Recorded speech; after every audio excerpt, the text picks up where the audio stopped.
as much as we want sana yung lahat talaga, na kaya lang hindi naman rin lahat nandito. So, but anyway, thank you very much for coming. I also just wanna say, I'm so happy to see old faces, like old faces talaga. I actually miss sila Francia, sila Belen, because they started it. Belen was the original addict. Original addict tayo. And she was the president, and I remember we had a big fans day before. It was in a stadium before in Makati, and a lot of people came, diba? Maraming may punta, tapos nagkaroon ng mga grupo. And sila Yang Yang, at saka, ano nga pangalan mo? Si Stella.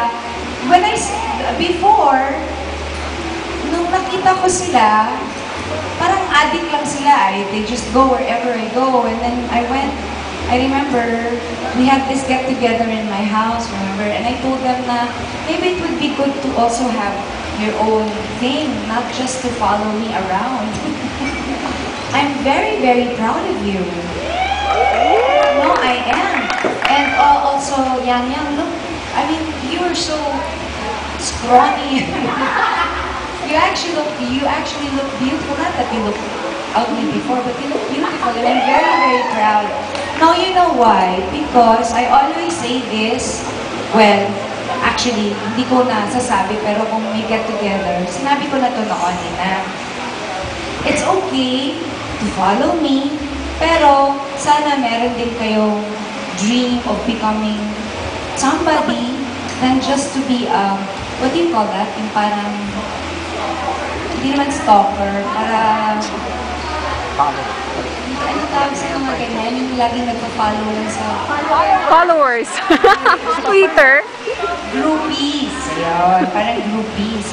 And I know that a lot of you are studying, like si Lisa now she has her own business. Hindi, kasi alam nyo, ako kasi, mahirap lang ako. Alam niyo naman lahat yung story ko.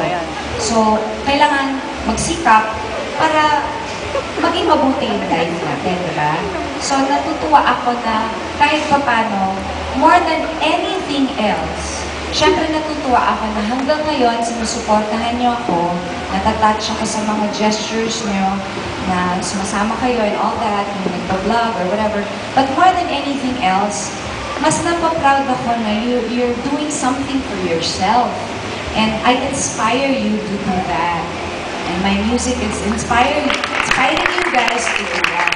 Because more than anything else, yun naman ng isa sa mga dahilan bakit nandito pa ako, right?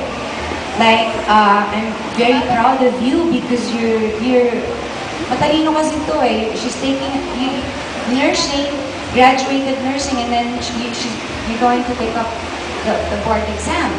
So let's all wish her good luck with that.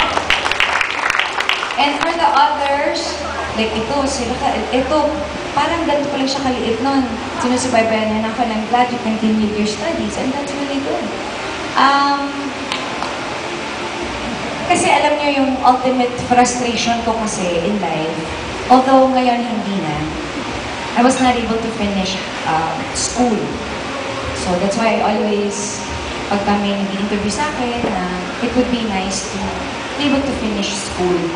Diba? Para meron kayong, I mean, most of the time naman, kung ano yung pinag-aralan niyo, hindi naman dun yung baksak niya. Pero okay, mabuti na rin yung may pinag-aralan ka kasi kahit anong trabaho pasukin mo, alam mong meron kang pupuntahan, di ba? Ako kasi, yun na yung naging frustration ko. Although ngayon, kasi parang, ito na yung naging life ko, ito na yung naging career ko, hindi ko naman pinagsisisihan kasi napagtapos ko naman ng pag-aaral ng mga kapatid ko. So, okay na rin. So, para dun sa iba, sana ganun din. Diba? Kasi importante yan. Or at least, kung talagang hindi kayang mag-aral, to have a goal in life. Huwag lang yung sumunod ng sumunod sa artista. Oh, and